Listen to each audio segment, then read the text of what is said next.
하나님을 향한 아름다운 고백, 시편 필사를 통한 기도를 배우는 시간.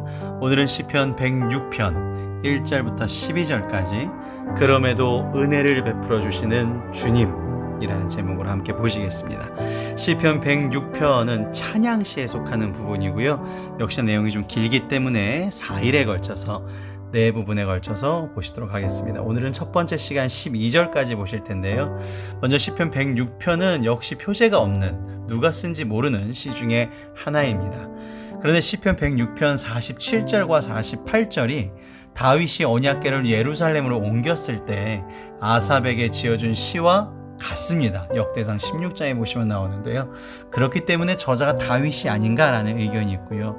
내용 자체가 포로 시대의 해방을 바라보는 어떠한 시인의 관점이 있기 때문에 이 무명의 시인일 수도 있다라는 가능성이 있습니다. 이 시편 106편은 할렐루야로 시작해서 할렐루야로 끝나는데 시편에 이런 부분이 이렇게 있습니다. 할렐루야 찬양 촉구시라 그래서 106편, 또 113편, 135편, 146편부터 150편이 이러한 구조를 가지고 있다는 걸 참고하시면 되겠습니다. 오늘 보실 1절부터 12절 내용 분류를 보시면요. 먼저 1절부터 3절이 여호와의 찬양을 촉구하는 부분, 주님의 은혜의 동참을 강구하는 부분, 그리고 이제 마지막 7절부터 12절이 홍해 사건을 통해서 이스라엘의 구원을 회고 다시금 고백하는 장면이 나옵니다. 그러면 시편 106편 오늘 1절부터 12절까지 그럼에도 은혜를 베풀어 주시는 주님 시작하시겠습니다. 할렐루야. 여호와께 감사하라. 그는 선하시며 그 인자하심이 영원함이로다. 너무나 유명한 표현이죠. 여호와께 감사하라가 나옵니다. 이게 호드라이흐아라는 이제 원어로 되어 있는데요. 이 호두라는 뜻이요, 야다라는 원형에서 온 겁니다. 이 야다라는 원형이요, 던지다라는 뜻을 가지고 있는데 보통 우리가 이렇게 두 손을 하늘로 뻗었을 때 그 장면이거든요. 야다가. 다시 말하면 내가 할 일들을 하나님 앞에 맡긴다, 던진다 이런 것도 있고요. 내가 하는 것보다 하나님이 하신 것이 더 감격스럽다라고 할 때 우리가 하나님 앞에 뭔가를 맡길 때 우리가 두 손을 들어서 하나님 앞에 표현하지 않습니까? 찬양할 때도 그렇고요. 그 표현이 바로 야다. 그래서 호두 라이흐아 여호와께 감사하라라는 것은 영광스러운 하나님께 모든 것을 맡긴다, 하나님이 하셨다라는 표현과 같겠습니다. 굉장히 감격스러운 감사가 있는 그런 표현이 되겠고요. 그것이 바로 예배가 되겠습니다. 우리가 항상 회복해야 될 것은 감격, 감사, 항상 예배를 그렇게 드리는 것이죠. 누가 능히 여호와의 권능을 다 말하며 주께서 받으실 찬양을 다 선포하랴. 강조적인 표현이죠. 하나님의 이적을 다 우리가 이해할 수도 없고 그 섭리하심을 다 찬양할 수도 없는 것이죠. 그러니까 우리가 그 자리에 있는 곳에서는 항상 찬양을 끊임없이 해야 되겠습니다. 정의를 지키는 자들과 항상 공의를 행하는 자는 복이 있도다. 자, 여기서 이 복이 있도다. 정의를 지키는 자, 항상 공의를 행하는 자, 하나님이 창조하신 목적대로 하나님의 뜻에 순종하여 살아가는 사람을 뜻하는데 이 사람들이 복이 있도다라는 것을 원어로 아시레, 이것도 원형이 에쉐르의 원형인데요. 에쉐르라는 뜻이 행복이라는 뜻을 가지고 있습니다. 명사로요. 이 행복은 어떠한 상태냐? 불안하고 공허함이 없는 영육 간의 충족하고 안정적인 상태. 제가 항상 그러잖아요. 세상 뭔가 학문 쫓아가다 보면 공허함이 항상 있고 그 학문을 완전히 내가 마스터해서 알았음에도 불안하거든요, 인생은. 그런데 내 영육 간에 이게 만족스럽고 안정적인 상태를 에쉐르라 그럽니다.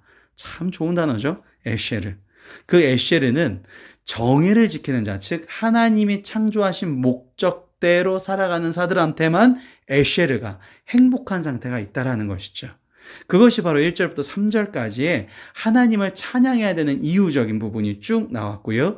이제는 하나님께서 주시는 그 은혜에 동참을 강구해야 된다는 표현이 6절까지 나옵니다.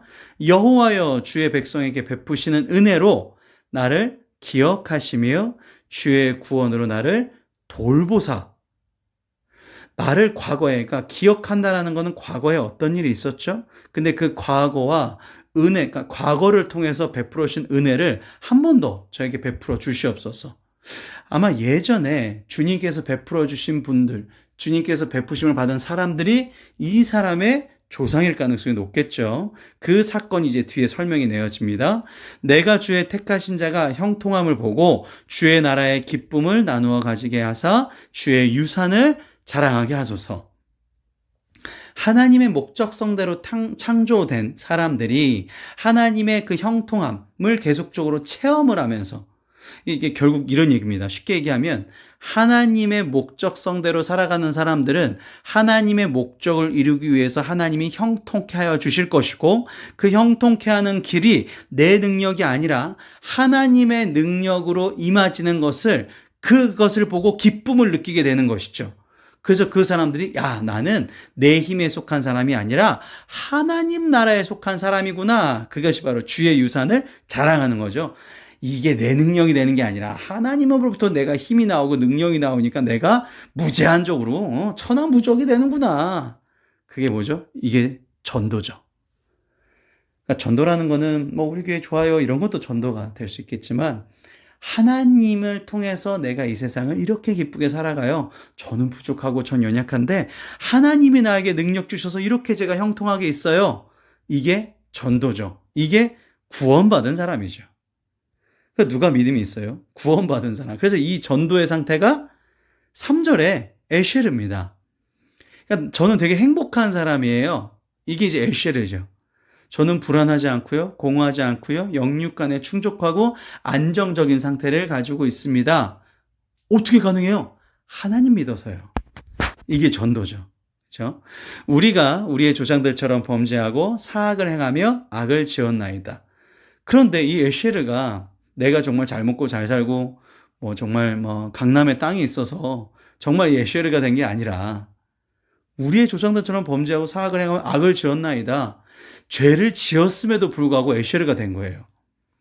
그래서 아까도 과거에 하나님이 나에게 베풀어 주신 구원을 다시 한번 구할 수 있는 것이거든요.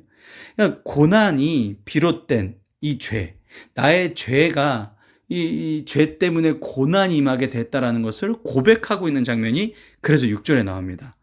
우리가 항상 그게 되게 중요하죠. 에쉐르가 되려면, 내가 하나님 앞에서 완벽한 충족된 상태가 되려면 먼저 죄의 자백으로 통해서 하나님의 사하심을 받아야 된다. 이걸 반대로 죄의 자백 없이는 하나님의 용서하심을 기대할 수 없다라는 거죠. 내가 하나님의 길대로, 아까도 택한 자가 나왔잖아요. 하나님의 길대로 가고 있는지 내 위치를 점검해야 돼요. 그러려면 회개를 해야 되죠. 내가 하나님께 지금 잘 맞춰 살아가고 있는가? 그것을 내가 점검하는 기도가 바로 회개 기도. 회개 돌아간다. 어디로? 하나님이 택한 그 자리로.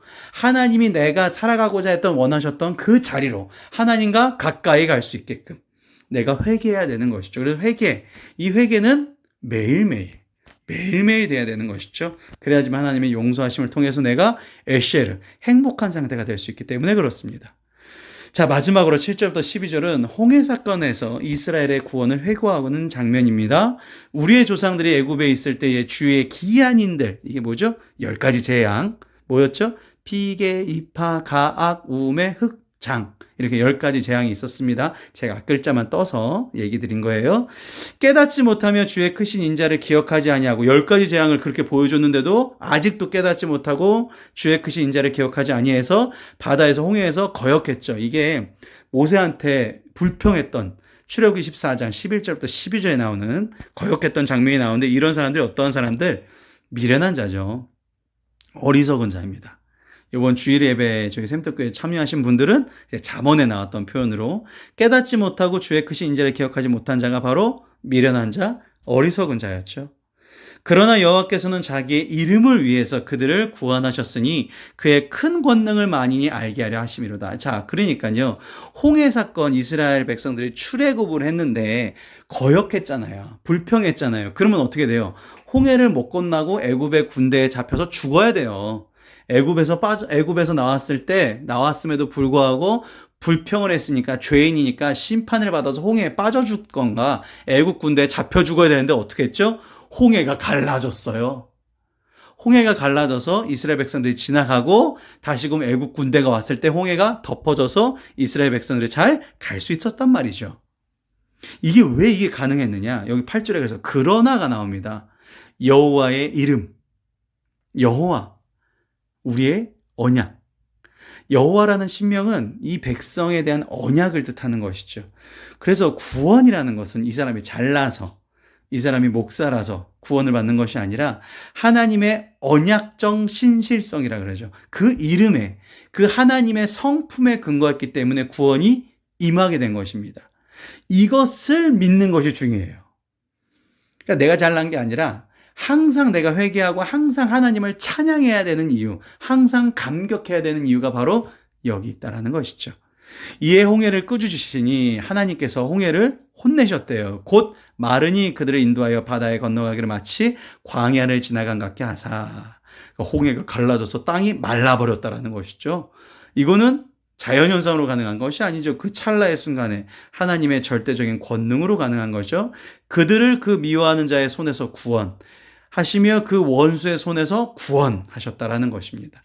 하나님의 구원하심이 하나님을 대적했던 원수였던 애굽의 군대에서 구원하게 된 건데, 이거를 우리가 더 크게 확장을 해서 생각을 해보면 인간은 하나님의 원수인 사단의 종노릇하죠. 사단의 욕심, 사단의 정욕, 사단의 선악과, 그렇게 우리가 자꾸만 유혹에 넘어가서 그만 먹게 되는 거죠. 하나님 먹지 말라고 했는데 사단의 종로를 타는 거예요. 그런데 하나님이 어린 양이신 예수 그리스도의 희생으로 우리를 어떻게 해주셨어요? 구원해 주신 거예요. 누구의 손에서? 사단에서. 미워하는 자, 원수의 손에서. 이걸 이제 예표한다 그러죠. 이 얘기가 이미 이스라엘 백성들 출애굽할 때부터 출애굽기에 예표가 되어 있는 것이죠. 그들의 대적들은 물로 덮으심에 그들 중에서 하나도 살아남지 못하도다. 홍해로 수장되어 버린 애굽의 군대, 하나님의 대적들은 하나도 살아나지 못하였더라. 이에 그들이 그의 말씀을 믿고 그를 찬양하는 노래를 불렀도다.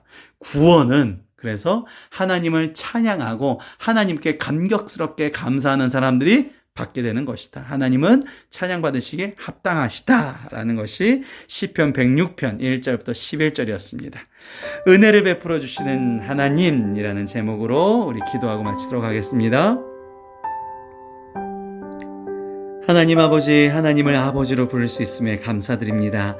아버지의 품에서 만족할 줄을 몰라 불평하고 유혹에 넘어가 죄를 짓는 이런 미련한 저에게 은혜를 베풀어 주시고 구원하여 주시니 감격과 감사가 넘칩니다. 전능하신 주님께서 저를 사랑하시고 지켜주시는 것에 감격하며 살아갈 수 있게 하여 주시옵소서. 광야 같은 세상 속에서도 매일 주님의 구원을 기대하며 살아갑니다. 항상 가장 좋은 것을 예비하여 주신 주님께 제 생각과 마음을 의지합니다. 주여, 오늘도 주님의 뜻대로 저를 사용하여 주시옵소서. 사랑과 은혜가 충만하신 예수님의 이름으로 기도를 쌓옵나이다.